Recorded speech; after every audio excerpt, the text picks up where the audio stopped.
உடம்புக்கு.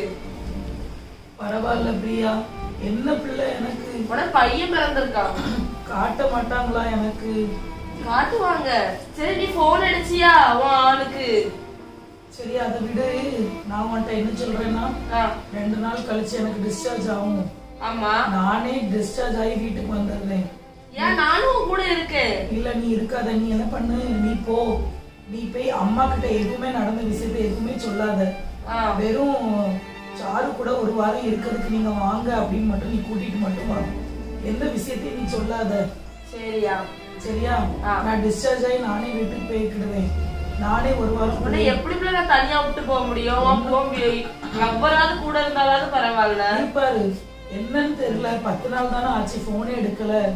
சரி ஒன்னும் பிரச்சனை இல்ல. சண்டைய வேற போட்டாரு டெலிவரி அன்னைக்கு.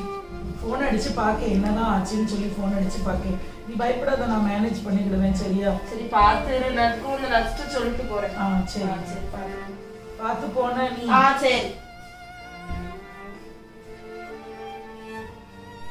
ஹலோ, எவ்வளவு நேரம் உங்களுக்கு நான் போன் பண்ணிட்டு இருக்கேங்க. அன்னைக்கு பெருசா சண்டையை போட்டுட்டு போயிட்டீங்க என்னைய தள்ளி விட்டு. என்ன ஆச்சு தெரியுமா எனக்கு?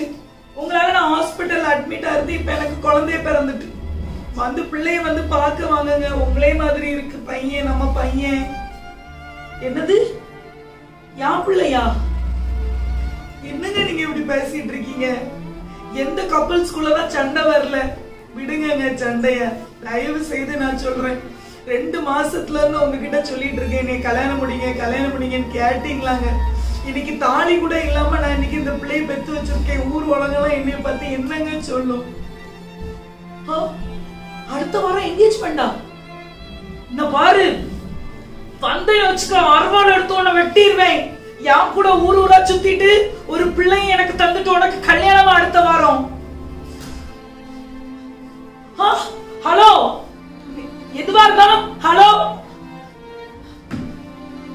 ஐயோ, என் வாழ்க்கையே போச்சு, எல்லாமே போச்சு கடவுளே. நான் இந்த பிள்ளைய வச்சுட்டு என்ன பண்ணுவேன் கடவுளே?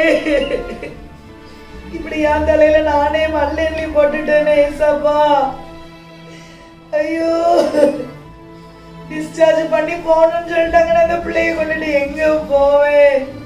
அவள கடவுளே, எங்க அம்மா வேற அடுத்த வாரம் வருவாங்களே. இந்த விஷயம் எல்லாம் தெரிஞ்சுட்டா எங்க அம்மா எவ்வளவு உடைஞ்சு போவாங்க. இப்படி முட்டாள்தனமான வேலையை நான் பார்த்துட்டேன்னு. பச்சை துரோகியா இருந்திருக்கானே இப்படி என் கூட இருந்து குழி பறிச்ச பச்சை துரோகி இப்படி என்ன விட்டுட்டு இப்படி இந்த பிள்ளைய நான் விட்டுட்டு எங்க போவேன்? என் கூட எப்படி ஆசை வார்த்தை எல்லாம் பேசி என் கூட ஊரா சுத்தி 3 மாசம் என் பின்னால அலைஞ்சி, ஐயோ இப்படி என்னைய பாதையில நட்டான் தெருவில் விட்டுட்டு போயிட்டான்னு நல்லாவே இருக்க மாட்டான்.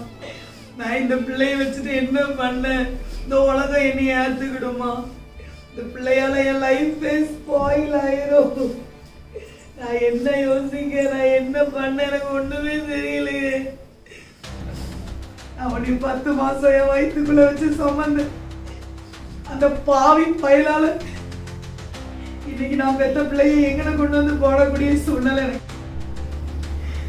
இந்த இடம் நல்ல இடம், இந்த இடம் நல்ல இடம். நான் உன்னை எங்கன கொண்டு வந்து போட்டிருந்தேன். உன்னை யாராவது ஒருத்தர் நீ வயிறு பசிக்கும் போது வேகமா நீ அழு, சரியா? யாராவது உன்னை தூக்கிட்டு போய் உன்னை வளர்த்துக்கிடுவாங்கம்மா. நீ அம்மா கூட இருக்கணும்னு என்னைக்குமே நீ நினைக்காத, சரியா? அம்மா கூட இருக்கணும்னு என்னைக்குமே நினைக்காது. நான் மட்டும் உன்னை இந்த சூழ்நிலையில தூக்கிட்டு போடுன்னு வச்சுக்கேன். சத்தியமா சொல்றேன், நீயும் பிச்சை எடுக்கணும், நானும் பிச்சை எடுக்கணும். என் வாழ்க்கையும் போயிரும், உன் வாழ்க்கையும் போயிரும்.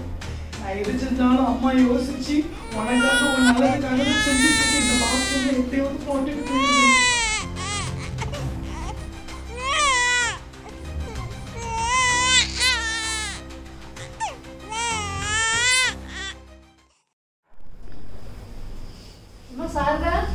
உடம்பு சரியில்லைன்னு பிரியா என்ன செய்யுது?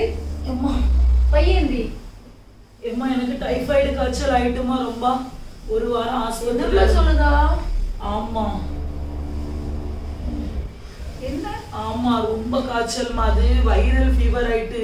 ஒரே மழை பாத்தீங்களா? அதனாலதான். நீ அம்மாவுக்கு உடனே ஃபோன் பண்ணி சொல்லிருக்கலாம்ல நீனு. சரி ஒன்றும் பிரச்சனை இல்லைம்மா, நீங்க போய் ஒரு எனக்கு சுக்கு காப்பி போட்டு கொண்டுட்டு வாங்கலாம், தொண்டையெல்லாம் கரகரன்னு இருக்கு. சரிம்மா நான் போட்டு கொண்டு வரேன். சரிம்மா. அவன்கிட்ட என்னடி சொல்ல, பிள்ளைங்க நான் என்னடி சொல்ல, நீ போயிட்ட. அதுக்கப்புறம் அந்த பிள்ளைக்கு ஆக்சிஜன் லெவல் குறைஞ்சிட்டுன்னு சொல்லிட்டு அந்த சிஸ்டர் வாங்கிட்டு போறாங்க. வரவே இல்லையா? அதுக்கப்புறம் அந்த வரவே இல்லடி.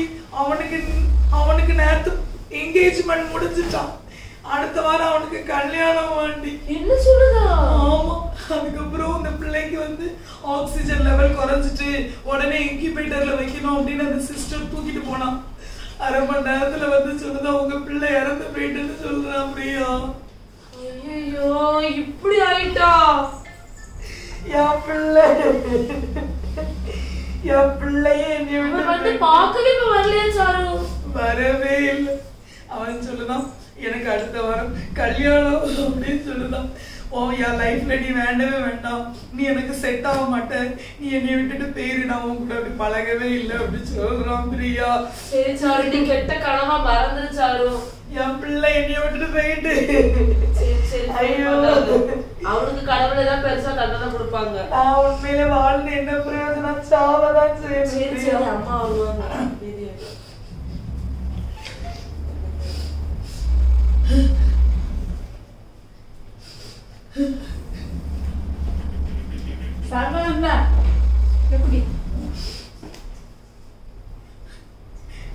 சரி அழாதம்மா, சரியாயிரும். ஹாஸ்பிடல் போய் ட்ரிப்லாம் போட்டுக்கலாம். சரி அதுக்கு இல்லம்மா, அந்த ஒரு வாரம் நான் ஹாஸ்பிட்டல்ல இருந்தேன்ல, எனக்கு ஓடி ஞாபகமாவே இருந்துச்சு. நீ அம்மாட்ட ஒரு வார்த்தை கூட ஃபோன் பண்ணி சொல்லாம உன் பாட்டுக்கு இருக்க.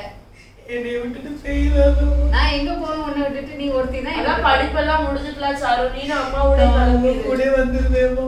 சரி நான் எனக்கு எப்படி தெரியுமா ஃபீலா இருக்கு, நான் ரொம்ப தனிமரமா இருந்த மாதிரி எனக்கு இருக்கு. சரிம்மா அழாத அழாத. அம்மா இருக்கல, நீ எதுக்கு அழுத? என்ன பண்ணிச்சிருமா? ஏமா நான் விட்டுட்டு ஹாஸ்பிட்டல்ல வந்து நான் ஹாஸ்டல்ல வந்து இருந்து படிச்சேன்ல, அதுக்குதான். சரி ஃபீல் பண்ணாத. சரி உடம்பு சரியில்லை, சரியாயிரும். நம்ம எங்க இருந்து கிளம்பிடுவோம் பிரியா. கண்டிப்பா நம்ம கிளம்பிடுவோம். நான் எல்லாம் பேக் பண்ணி வைக்க, நீனும் அம்மாவும் பேசிட்டு இருக்கு. நம்ம பையனுக்கு பொண்ணு பார்க்க சொல்லியிருந்தோமே, என்னன்ட்டு அந்த அக்காட கொஞ்சம் கேட்டு பார்ப்போம். ஹலோ இக்கா, என் பையனுக்கு ஒரு பொண்ணு பார்க்கணும்னு சொல்லியிருந்தேங்களா, நீங்கள் எதுவும் பிள்ளை இருக்கா எப்படி? சரிக்கா. சரி சாயந்தரம் வந்து பார்த்துடலாமா? சரிக்கா. நான் வந்து அப்போ பார்க்க வரேன், நான் வந்து பார்க்க வரேன். என்னக்கா? சரி சாயந்தரம் எத்தனை மணிக்கு வரணும்? ஒரு 4-4:30 வந்துடட்டுமா? சரிக்கா. சரி நான் வந்துடுறேன். என்னக்கா? வைக்கட்டுமா? குமார் சொல்லுமா. எல்லாம் அந்த அக்காட சொல்லியிருந்தோம்ல பொண்ணு பார்க்கறதுக்கு. அந்த அக்கா இப்போ ஒரு பிள்ளை இருக்குது, சாயந்தரமே வந்து பார்த்துட்டு பிடிச்சிட்டுனா போச்சுட்டு போங்கன்னு சொல்ல அவங்கத்துல. அப்படியா? அந்த பிள்ளை நல்ல பிள்ளைன்னு சொல்றா அவங்களுக்கு. அவங்க சொல்லதை பார்த்தா அவங்க நல்ல பிள்ளையா தான் இருக்கும்னு நினைக்கிறேன். சரி சாயங்காலம் எத்தனை மணிக்கு போகணுமோ? 4-4:30 போகணும்னாங்க. நம்ம வந்து சீக்கிரமாவே போவோம். சரிம்மா. என்ன போய் அந்த அக்காவை கூட்டிட்டு தானே போகணும். ஆமா ஆமா. சரி ஓகே, அப்ப நம்ம சாயங்காலம் போயிடுவோம். சரி நம்ம வண்டியை கொண்டு நான் கேரேஜில் விட்டு வந்திருக்கேன். நான் போய் பார்த்துட்டு வரேன். சரி வரும்போது எடுத்துட்டு வா. என்னமா எடுத்துட்டு வரணும்? வண்டி எடுத்துட்டு வா. போகும்போது வேற நடந்தா. நான் நினைச்சேன் பொண்ணு வீட்டுக்கு போனோம்ல, எதுவும் வாங்கிட்டு வர சொல்லுங்க நான் நினைச்சேன். உன்னை பார்க்க தான் போறோம், போய் கையெழுத்து கூட்டிட்டு வரலாம். சரி ஓகே, அப்ப நான் போய் பார்த்துட்டு வண்டியை எடுத்துட்டு வரேன். நம்ம 4-4:30 கிளம்பிடலாம். சரி போன் பண்ணி சொல்லிட்டீங்களா அந்த அக்காட்ட? இல்லையா? சொல்லியாச்சு. அந்த அக்கா தான் சொன்னாவ 4-4:30 வரணும்னு சொன்னாவ. நம்ம ஒரு 3:30 போயிட்டு அந்த அக்காலையும் கூட்டிக்கிட்டு அங்க வீட்டு போயிடலாம்ல. சரி ஓகேம்மா. ஓகே, அப்ப நான் போய் வண்டி எடுத்துட்டு வரேன். சரி எங்க நின்று கதை விட்டுட்டு இருக்காத, சீக்கிரம் உடனே வருவேமா. பொண்ணு பக்கத்துல போனோம், அதனால உடனே வந்துருவேன். நான் வரும்போது ஏதோ பார்த்தேன்.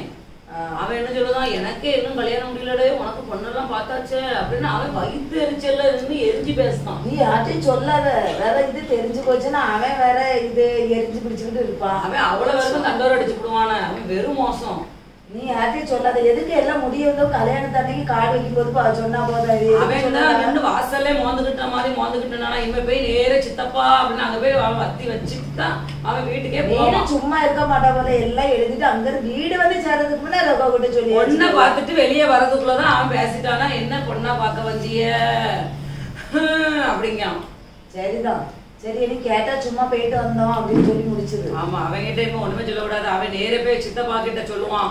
உடனே அவிய போன் அடிச்சு அவிய அம்மா கிட்ட அவிய அக்கா கிட்ட எல்லாட்டும் சொல்லி இப்பவுமே அதை பப்ளிக் பண்ணி விட்டுருவாங்க. நீங்களும் யார்ட்டையும் சொல்லாதீங்க. சரி சரி சரி அப்பா கிட்ட சொல்லுவோம். சொல்லி எடுத்து டேட்டை ஃபிக்ஸ் பண்ணி கல்யாணத்தை உடனே முடிச்சிருவோம். பாத்துக்கிட்டப்பா நீ போயிட்டு வா. வெளியே யாரு கூடயாவது அவருக்கு பழக்கம் இருக்காமா? அப்படிலாம் ஒண்ணு இல்லம்மா, நல்லா விசாரிச்சுட்டேன். பக்கத்து வீட்டுல எல்லாம் விசாரிச்சுட்டு அந்த பையன் நல்ல தங்கமான பையனா பாத்துக்க. நல்லா விசாரிச்சுக்கிடுங்கம்மா. யார் யாரு எப்படி எப்படி மாறுவாங்க நமக்கு தெரியாது. இல்லம்மா நல்லா விசாரிச்சது. குடிக்க மாட்டான், தம் அடிக்க மாட்டான், எந்த கெட்ட பழக்கமும் இல்லைன்னு சொல்லி சொன்னாங்க பக்கத்து வீட்டுக்காரங்க. சரி சரி.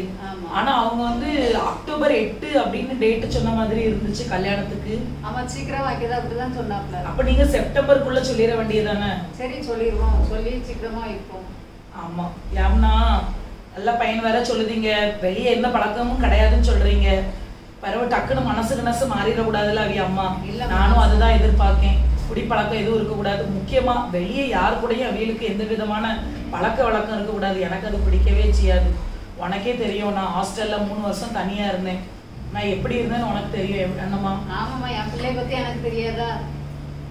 சரிம்மா சரிம்மா சீக்கிரமா வைக்க சொல்லுவோம். சரியா? சரி நாங்க போய் வேலையை பார்ப்போம்.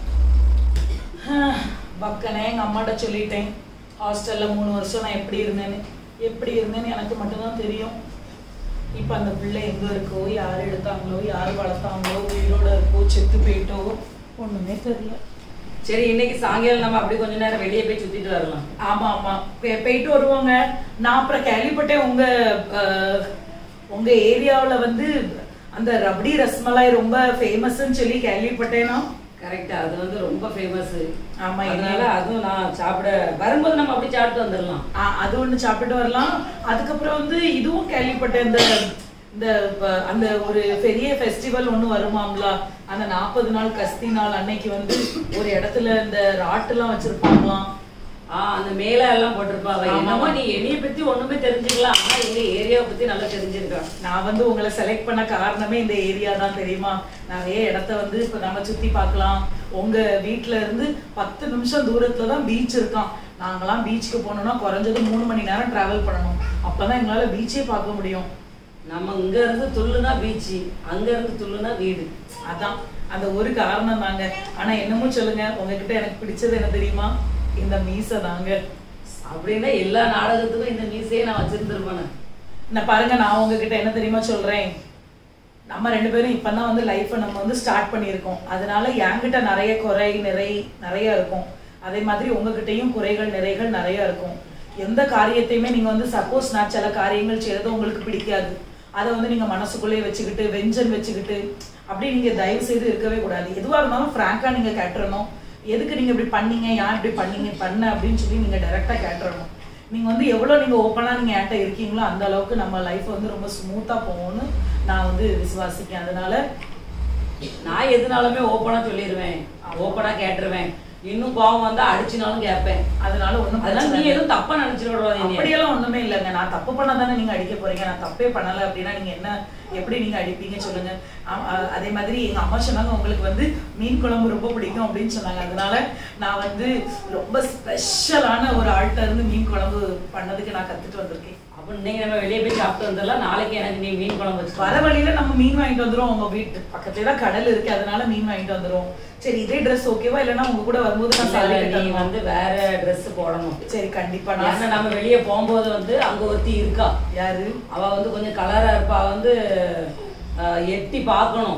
அவ பார்த்து நம்மளை கண்டு அவளுக்கு வந்து ஒரு பொறாம வரணும், அவ வயிறு எரியணும். அப்படி அதெல்லாம் நீ நல்ல சரி. யாரு அந்த கலரான ஒருத்தி? அவ வந்து உங்க எக்ஸ் கேர்ள் ஃப்ரெண்டா? அந்த முறையெல்லாம் ஏன் பார்ப்பான்? அதெல்லாம் கிடையாது. சரி நீ சீக்கிரமா ரெடி ஆயிட்டு வரீங்க. ஏம்மா இன்னைக்கு வந்து எனக்கு வெட்டிங் டேமா. அதுக்கு இப்ப என்ன பண்ணணும்? இல்ல நான் உங்ககிட்ட சொல்லிக்கிட்டு இருக்கேன் வெட்டிங் டே. அதான் 2 பேரும் வெளியே போகலான்னு கிளம்பி இருக்குதீங்களோ? நான் எங்கம்மா வெளியே போவேன். என்னங்க பாயாசம் எல்லாம் ரெடி பண்ணிட்டேன். இந்த சூப்பரான சேமியா பாயாசம், வேற என்னது அடை பாயாசம். அப்புறம் என்னங்க நம்ம போயிட்டு பக்கத்துல இருக்க பஜார் வர போயிட்டு நல்ல காய்கறி எல்லாம் வாங்கிட்டு வந்து சாம்பார் அவியெல்லாம் ஜம்முன்னு வச்சிருவோம். என்னத்த நம்ம இப்படி சாப்பிட்டுக்கிட்டே விரிஞ்சுட்டே போகாத. ஏன்னா ஸ்கூலுக்கு ஒரு பிள்ளை கையில ஒரு பிள்ளை மடியில ஒரு பிள்ளைய வச்சுக்கிட்டு இருக்க பத்தியா நீ? அதுல வேற நீ காய்கறி வாங்கிட்டு வந்து அதை வாங்கிட்டு வந்து உன்னை சுத்தி சுத்தி கூட்டி அவன் சுத்தி சுத்தி 6 வருஷம் கூட்டி கொண்டு வீட்டுலதான் சும்மா உட்கார வச்சிருக்கான். இல்ல பாயாசம் அடை பாயாசம் வச்சேன் பிள்ளை இல்ல. அது கொஞ்சம் மாட்டோட கவலை இருக்கா? நீ எல்லாம் என்ன பொம்பளையே தெரியல. என்ன வாங்குடல உள்ளது எல்லாமே 4 3 2 வெத்தி வச்சுட்டு எல்லாம் ஸ்கூலுக்கு போகுது 10 வயசுல. இவ என்னல இப்படி இருக்கா? 6 வருஷம் ஆகுது இன்னும் வீட்டுக்குள்ள வச்சுக்கிட்டே இருக்கா இவள. நான் என்னமா செய்ய முடியும்? ஆனா நான் பொண்ணு பார்த்துட்டு வர அன்னைக்கு ரெப்போ எப்படி நின்று முடிச்சிட்டு இருந்தான். இன்னைக்கு அவனுக்கு 2 பிள்ளை இருக்கு. ஆமா அவனுக்கு 2 பிள்ளை இருக்கு. இந்த ராணிய கடுப்பாரு 10 வயசுல ஒரு பிள்ளை இருக்குது. வேற வாங்குடால பிள்ளைக்கு எவனுக்கு பிள்ளை இல்ல. நீ மட்டும் தான் இப்படி இருக்கிறா. நான் வெளியே போனாலே எல்லாரும் என்னைய ஒரு மாதிரி பார்த்தாங்க. நான் என்ன சொல்றேன்னா இவளை விரட்டி விட்டுருவா. எதுக்கு மலடியை கொண்டு வீட்டுல வச்சுக்கிட்டு என்ன டெய்லி பாத்துக்கிட்டே இருக்க வைவா முகத்தையும் வா முகத்தையும் நான் பாத்துட்டு இருக்கவா? நான் ஒரு பிள்ளை பேரம்பேத்தி காணண்டாமாங்க. நான் என்னமா சொல்ல முடியும்? எனக்கே டென்ஷனா இருக்கு. டென்ஷனா இருக்குன்னு இப்படி சொல்லிக்கிட்டே இருந்தா அதான் சொல்றேன் கேளு. அவளை அவ அம்மா வீட்டுக்கு போய் சொல்லிடு. அவ தேவையே கிடையாது. அவ பாரா ஒரு பிள்ளை இல்ல. அங்க பஜாருக்கு போவோம் அதை வாங்குவோம் இதை வாங்குவோம்னு நான் சொல்றாளே தவிர அவளுக்கு ஏதாவது அந்த அக்கறை இருக்கா? அவளுக்கு அந்த கவலை இருந்தா தானே அவளுக்கு பிள்ளை இருக்கும். என்ன பாவம் செஞ்சாலும் தெரியல. பச்சை நம்ம தலையில வந்து இப்படி விடியுது. என்ன உங்க அம்மா சொல்றதுக்கெல்லாம் தலையை ஆட்டிக்கிட்டு இருக்கீங்க? நீ எனக்கு பிள்ளை இல்லனா அதுக்கு நான் சாவைய முடியும் சொல்லுங்க? இல்ல வீட்ல இருந்து தான் கொண்டுட்டு வர முடியுமா?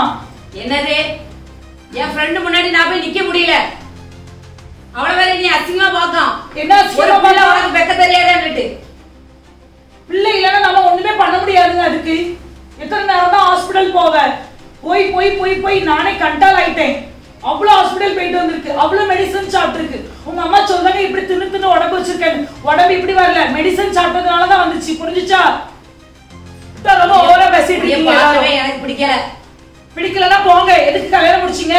கல்யாணம் முடிக்கும் போது அது இதை சொல்லி சொல்லி கல்யாணம் முடிக்கிறதுக்கு முன்னகுட்டி குழந்தை இல்ல அப்படின்ட்டு எனக்கு நியூஸ் வந்துருதுன்னு வச்சுக்கையா, நான் உன்னை பாத்துக்கவே மாட்டேன், உனக்கு கட்டிருக்கவே மாட்டேன். கல்யாணம் முடியறதுக்கு முன்னாடி எப்படி எனக்கு குழந்தை இல்ல தெரியாதுல்ல. அதுதான் நான் இப்படி மாட்டிக்கிட்டு இன்னைக்கு சிக்கி சின்ன ஆள் மாதிரி நிக்கணும்.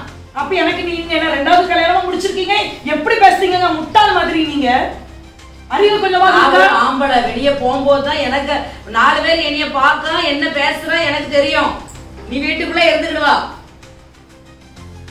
இல்ல இவங்க அம்மாவுக்கு வேண்டி நல்லா ஜாலரா தட்டிட்டு இருக்காங்க. குழந்தை இல்லைன்னா நான் சாவரைங்க தூக்கு போட்டு சாவரை. உங்க அம்மா சொன்ன மாதிரி 2வது கல்யாணத்தை முடிச்சுட்டு நீங்க நல்லா இருங்க. ஓ தூக்கு போட்டு சாவு. கல்யாணம் முடிஞ்சு வந்து 6 வருஷம் ஆகுது. குழந்தை இல்ல. அந்த அக்கறை இல்ல. கடைக்கு போனா அங்க போனா இங்க வரணுங்க. Hello hello sir. 15 நிமிஷத்துல வந்துருவேன்னு சொன்னா இன்னும் ஆளே காணும். நான் வந்துட்டே இருக்கேன். பக்கத்துல வந்துட்டேன். வா உனக்காக தான் வெயிட்டிங்.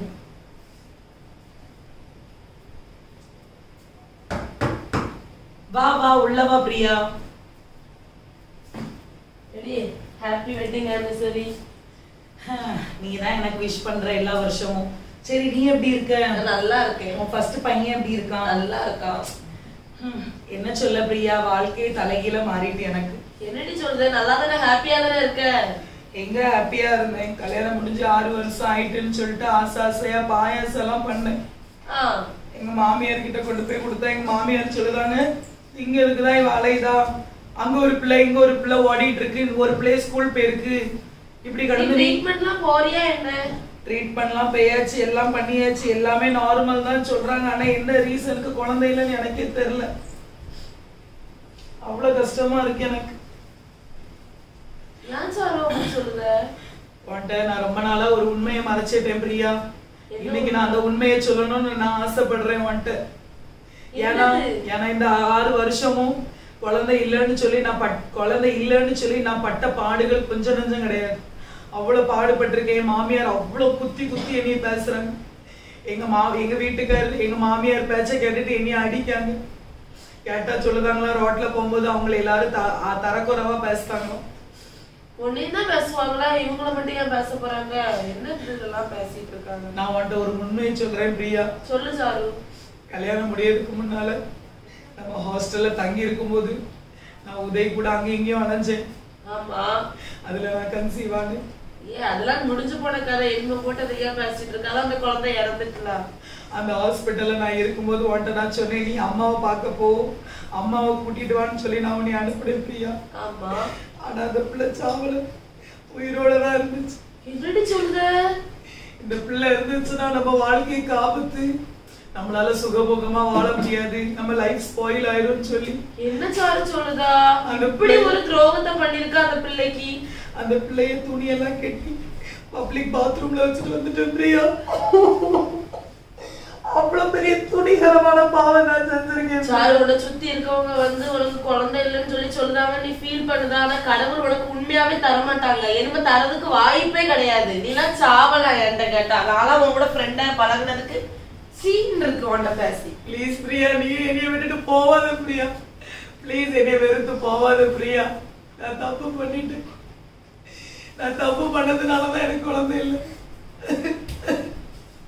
நான் எவ்வளவு துணிகரமா பாவம். எவ்வளவு ஒரு பச்சை துரோகம், ஒரு பச்சை பிள்ளைய கொண்டிருக்கா. இவ வந்து துரோகி, பயங்கரமான துரோகி. என்ன இது உனக்கு காணாது? நீ என்ன ரோட்ல பிச்சை எடுத்து சாவ போறா? போட்டு வந்த பிள்ளை எங்க இருக்குன்னு தெரியல. உயிரோட இருக்கா, செத்து போயிட்டா, ஒண்ணுமே தெரியல. நான் போட்டது 2015, இப்போ 2025, 10 வருஷம் ஆயிட்டு. அந்த பிள்ளை உயிரோட இருந்தனா இன்னைக்கு நேரத்துக்கு அந்த பிள்ளைக்கு 10 வயசு. என் பிள்ளை எங்க இருக்கோ? இப்படி நான் 10 வருஷமா மலடி ஆயிட்டேன்னு என் நான் வந்து என் சுயநலமான வாழ்க்கைக்கு ஆசைப்பட்டு சுகமுகமா இருக்கணும், இந்த உலகத்தை நிச்சயிக்கினான் இன்னைக்கு போகணும்னு சொல்லி என் பிள்ளை நான் போய் இப்படி பாத்ரூம்ல போட்டுட்டு வருவேனா? குமார், நான் சொல்லதை கேள. அவள் நம்மளுக்கு தேவை கிடையாது. பத்துக்க அவளை வச்சு வீட்டுல சும்மா தான் சோறு போட்டுக்கிட்டு இருக்கணும். வேற வேலை இல்லையாமோ? எனக்கு டென்ஷனா ஆகுதுமா இவளை வச்சு. எனக்கு அவளை வீட்டுக்கு விரட்டி விட்டுருவோம். அவ அம்மா வீட்டுக்கு போட்டு எங்கேயும் போட்டு ஒரு பிரோஜனம் கிடையாது அவளை வச்சு.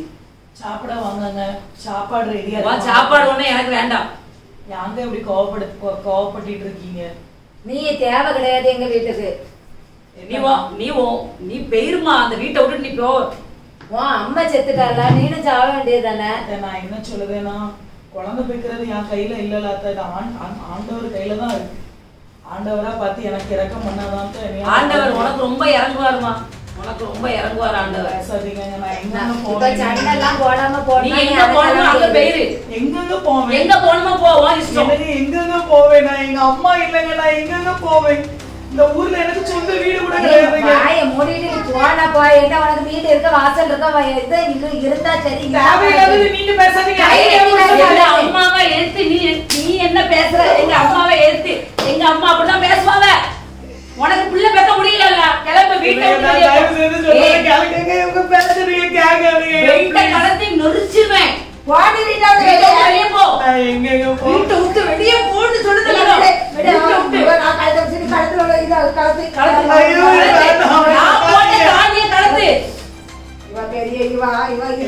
உங்க காலை பிடிச்சு கூட கெஞ்சி கேக்குங்க.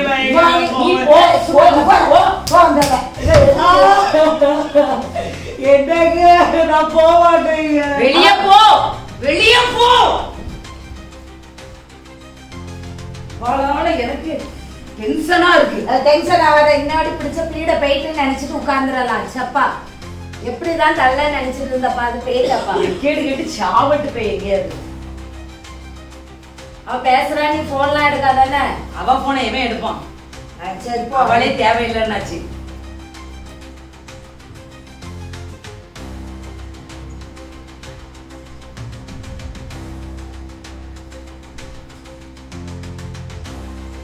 ஒரு போன் அடிக்க போய் வெளியே போய் நின்னுட்டு. என்னங்க ப்ளீஸ் நான் சொல்றத கேளுங்க. என்ன கேட்கணும்? என்னங்க நான் உங்களை கெஞ்சி கேக்குங்க ப்ளீஸ். என்னங்க ப்ளீஸ், என்னங்க ப்ளீஸ். போன் நம்பர் எனக்கு உனக்கு என்னங்க போன வை. நீ தயவு செய்து அத்தா, எனக்கு தேவைதான். எனக்கு இந்த தேவைதான். எனக்கு இந்த அடி, எனக்கு இந்த அவமானம் எல்லாமே எனக்கு தேவைதான். நான் என்ன ஒழுங்காவா? நான் என்ன நீதிமானா? நான் என்ன பரிசுத்தவானா? இல்ல. ஒரு தடவை நம்ம கூட ஒரு துரோகம் நடந்துச்சு. ஆனா அவன் எனக்கு துரோகம் செஞ்சுட்டான் அப்படின்னு சொல்லிட்டு நான் அந்த பிள்ளைக்கு துரோகம் பண்ணேன். அந்த பிள்ளை ஒரு பாவமே அறியாத ஒரு பச்சை பிள்ளை. அன்னைக்கு அந்த பிள்ளை எனக்கு வேண்டாம், அதனால நான் கொண்டு போய் பாத்ரூம்ல வச்சுட்டு வந்தேன்.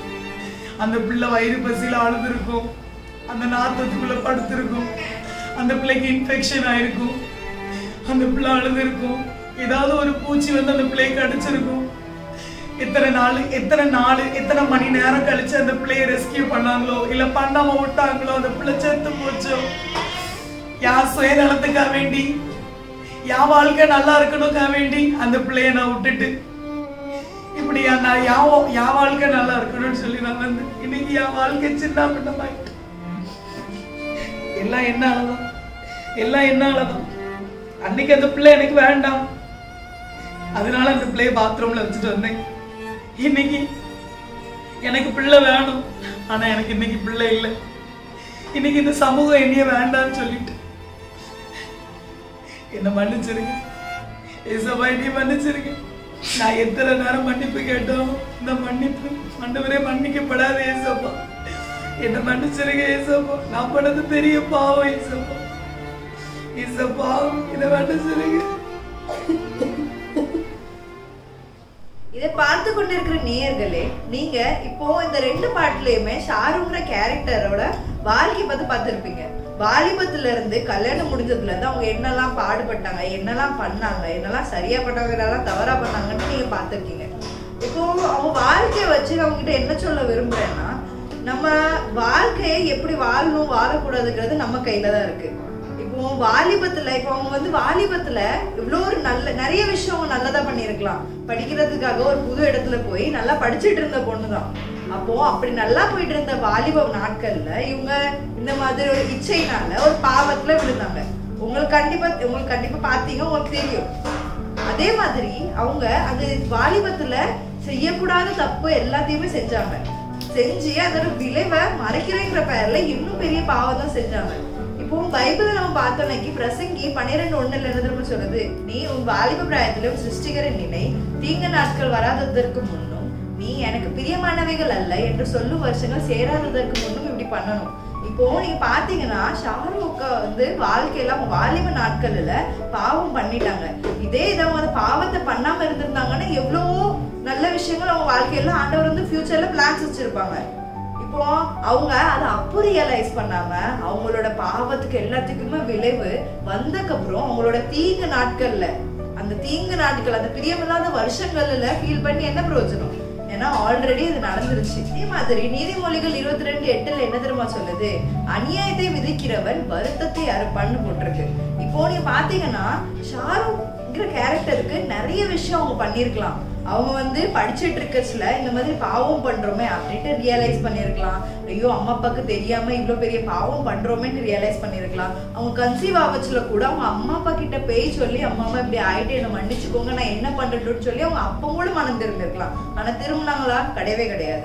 அதே மாதிரி அவங்க பிள்ளை பிறந்ததுக்கு அப்புறமும் கூட அவங்க அதை சொல்லியிருக்கலாம், ஹெல்ப் வாங்கியிருக்கலாம். இல்லைன்னா எவ்வளவோ பேருக்கு பிள்ளைகள் கிடையாது, அவங்களுக்காவது கொடுத்து அவங்க அடாப்ஷனுக்காவது கொடுத்துருக்கலாம். ஆனா அப்படி ஒண்ணுமே பண்ணாம அவங்க என்ன பண்ணாங்க, ஒரு பாவத்தை மறைக்கிறதுக்கு இன்னும் ஒரு பெரிய பாவமான என்ன பண்ணிருக்காங்க, அந்த குழந்தைய வந்து இப்படி அனாதையா என்ன பண்ணிருக்காங்க, குப்பை தொட்டியில போட்டிருக்காங்க. இது எவ்வளவு பெரிய பாவம். ஒரு சின்ன பாவத்தை மறைக்கிற பேர்ல அவங்க பெரிய பாவம் பண்ணி பண்ணி பண்ணி பண்ணி அவங்களுக்கு எவ்வளவோ டைம் இருந்து திருந்ததுக்கு. இது யாரு இவங்க பாவம் பண்ணது எப்படி? அது அவங்க என்ன பெத்த பிள்ளை. அப்படி இருக்கச்சுல அவங்க இந்த அநியாயத்தை என்ன பண்ணிருக்காங்க, இவ்வளவு பெரிய அநியாயத்தை பண்ணிருக்காங்க. அப்படி இருக்கச்சுல நீங்க ஒரு அநியாயத்தை பண்ணிட்டு சந்தோஷமா இருந்துட முடியுமானா கண்டிப்பா கிடையவே கிடையாது. நீங்க யோசிக்கலாம், வாலிப நாட்கள்ல நான் அப்பம் பண்ணது அப்பதானே பண்ணேன், அது எவ்வளவு நாள் ஆயிடுச்சு, அவ்வளவுதான் முடிஞ்சு, அது யாருக்குமே தெரியாது, எல்லாரும் மறந்தாச்சு, அவ்வளவுதான் சாப்டர் க்ளோஸ். அப்படி கிடையவே கிடையாது. நீங்க எவ்வளவு பெரிய பாவம் பண்ணீங்களோ சின்ன பாவம் பண்ணீங்கனாலுமே நீங்க இவங்களை ஏமாத்திடலாம், இங்க இருக்கிற எல்லாரும் ஏமாத்தலாம், ஃப்ரெண்ட்ஸை ஏமாத்திடலாம், ஃபேமிலியை ஏமாத்திடலாம். ஆனா மேல இருக்கிற ஆண்டவரை ஏமாத்தவே முடியாது. நீங்க பண்ண பாவங்களுக்கு விளைவு கண்டிப்பா ஒரு நாள் உங்ககிட்ட வந்து சேர்ந்துதான் ஆகும். அது இப்போ வரலாம், பிறகு வரலாம், இன்னும் ரொம்ப நாட்கள் கழிச்சு கூட வரலாம், ஆனா கண்டிப்பா வரும். சோ நீங்க அதுல இருந்து தப்பிக்கணும்னா நீங்க ஆண்டவர் கிட்ட வந்தா மட்டும்தான் முடியும். யாக்கோபு 2:13 என்ன தெரியுமா சொல்லுது, இரக்கம் செய்யாதவனுக்கு இரக்கம் இல்லாத நியாய தீர்ப்பு கிடைக்கும் அப்படின்ட்டு. இப்ப நீங்க இந்த ஷாரு கேரக்டர் லாஸ்ட்ல பாக்கச்சுல எனக்கே பரிதாபமா தான் இருந்து, ஐயோ இப்படி ஆயிடுச்சு, வாழ்க்கையே நாசம் ஆயிடுச்சு, வாலிப பிராயத்துல பண்ண ஒரு தப்புனால இப்ப எங்க வந்து நின்று இருக்காங்கன்ட்டு நம்ம எல்லாருக்குமே இறக்கம் வரதான் செய்யும். ஆனா நீங்க பாத்தீங்கன்னா இப்ப நம்ம படுற இருக்கனால அவங்க பண்ணது பெரிய பாவம் மறைக்கப்படுமா? கண்டிப்பா கிடையாது. இப் சப்போஸ் நீங்க வந்து இது இரக்கமே இல்லாம ஒரு பாவம் பண்ணீங்கன்னா கடைசியில கிடைக்க போறவங்களுக்கு கிடைக்கிற நியாய தீர்ப்புமே இரக்கம் இல்லாத நியாய தீர்ப்பா தான் இருக்கும். நீங்க பாக்கஸ்ல யோசிச்சிருக்கலாம், வெறும் இந்த ஷாரு கேரக்டருக்கு மட்டும்தான் தண்டனையா? உதயங்கிற கேரக்டர் அவங்களை ஏமாத்திட்டு போனாங்களே, அப்ப அவங்களுக்கு என்னாச்சு? அப்ப அவங்களுக்கு தண்டனை கிடையாது அப்படின்னு நீங்க யோசிச்சா கண்டிப்பா கிடையவே கிடையாது. நம்ம இப்போ ஷாருக்கோட வாழ்க்கைய பார்த்தனால நம்மளுக்கு அவங்களுக்கு கிடைச்ச தண்டனை, அவங்களுக்கு கிடைச்ச அந்த நியாய தீர்ப்பு நம்மளுக்கு தெரியும். இதே மாதிரி அந்த உதயங்க கேரக்டருக்கும் இதை விட கொடூரமா கூட ஒரு நியாய தீர்ப்பு கண்டிப்பா கிடைச்சிருக்கும். அதை நீங்க எவ்வளவுதான் நீங்க மறைக்கணும்னு நினைச்சாலும் அது முடியவே முடியாது. ஏன்னா ஆண்டவர் பார்த்துட்டு இருக்காங்க. அதே மாதிரி மக்களே, நீங்களும் இந்த மாதிரி ஏதாவது பாவத்துல இருந்தீங்கன்னா, இந்த பாவம் பண்றதுக்கு போறீங்கன்னா இதுதான் உங்களுக்கு வேக்கப் கால். இப்போ கூட உங்ககிட்ட டைம் இருக்கு. இப்போ நீங்க தெரியாம இந்த மாதிரி பாவம் ஏதாவது பண்ணிருந்தீங்கன்னா ஆண்டவர்கிட்ட உடனே விழுந்துருங்க. ஆண்டவரே நான் மன்னிச்சிருங்க, நான் தெரியாம அறியாத பாவம் பண்ணிட்டேன் அப்படின்ட்டு. நீங்க வந்து அதுல இருந்து எப்படி மீண்டு வரலாங்கிறத ஆண்டவர்கிட்ட கேளுங்க. இப்போ கூட உங்ககிட்ட டைம் இருக்கு. ஏன்னா நீங்க இப்போ கூட திருந்தலாம் வச்சுக்கோங்களேன், அந்த இரக்கம் இல்லாத நியாய தீர்ப்புல இருந்து உங்களை யாராலையுமே காப்பாற்ற முடியாது. எங்களாலையும் காப்பாற்ற முடியாது, ஆண்டவரால கூட காப்பாற்ற முடியாது. சோ இதுதான் உங்களுக்கு ஒரு ஃபைனல் வார்னிங்னு கூட வச்சுக்கலாம். இந்த மாதிரி பாவங்களை தெரியாம கூட யாரும் பண்ணாதீங்க. அதனால நீங்க வாலிப பிராயத்துல என்ன பண்ணணும், என்ன பண்ணக்கூடாது, என்ன பண்ணிருக்கேன் அதுங்கிறத பத்தி ஒழுங்கா யோசிச்சு பாருங்க. ஏன்னா எவ்வளவுதான் ஒரு பெரிய பரிமள தைலமா இருந்தாலும் ஒரு செத்த அந்த மொத்த தைலத்தையுமே நார பண்ணிரும். அதனால நீங்க உங்க வாழ்க்கையை எவ்வளவுக்கு எவ்வளவு பியூரா வைக்க முடியுமோ ஆண்டவர்கிட்ட பிரேயர் பண்ணுங்க. ஆண்டவர் உங்க கூட எப்பவுமே இருக்காங்க. ஏன்னா இந்த வாழ்க்கை பரிசுத்தமா எப்படி வாழணுங்கிறத ஆண்டவர் உங்களுக்கு சொல்லி தருவாங்க. மக்களே, இப்போல இருந்து இந்த மாதிரி ஏதாவது பாவத்தை இருந்தா கண்டிப்பா விட்டுருங்க. ஆண்டவர் உங்க கூட இருக்காங்க. ஷாருக்கா மாதிரி வாலிப நாட்கள்ல அவங்க இந்த மாதிரி இந்த லவ், இந்த மாதிரி இச்சைங்கிற பாவத்துல அவங்க விழாம இருந்திருந்தாங்கன்னா அவங்க இந்நேரத்துக்கு நல்லா படிச்சு ஏதோ ஒரு பெரிய பொசிஷன்ல இருந்திருக்கலாம். அவங்க ஹஸ்பண்ட் கூட சந்தோஷமா வாழ்ந்திருக்கலாம். ஆனா அவங்க அதை என்ன பண்ணிக்கிட்டாங்க, அவங்களே கெடுத்துக்கிட்டாங்க. அதே மாதிரி நீங்களும் உங்க வாலிப நாட்கள்ல இந்த மாதிரி எந்த பாவத்திலயும் சிக்காம உங்களுக்கு ஆண்டவர் ஒரு நல்ல ஆளை வச்சிருப்பாங்க, நல்ல ஒரு ஃபியூச்சர் பிளான வச்சிருப்பாங்க. நீங்க சந்தோஷமா இருக்கிறதுக்கு ஒரு ஃபுல் பிளானே ஆண்டவர் போட்டு வச்சிருக்கச்சுல நீங்க அதுல எதுவும் தப்பு பண்ணி உங்களோட பிளானை நீங்களே கெடுத்துக்காதீங்க. சோ இந்த மாதிரி ஏதாவது பண்ணணும்னு நீங்க இப்ப நினைச்சிட்டு இருந்தா கூட இதுதான் உங்களுக்கு வார்னிங் மாதிரி. நீங்க இப்பவே மனம் திரும்புங்க. ஆண்டவர் இப்போ கூட உங்களை காப்பாத்துறதுக்கு உங்க பக்கத்துலயே தான் இருக்காங்க.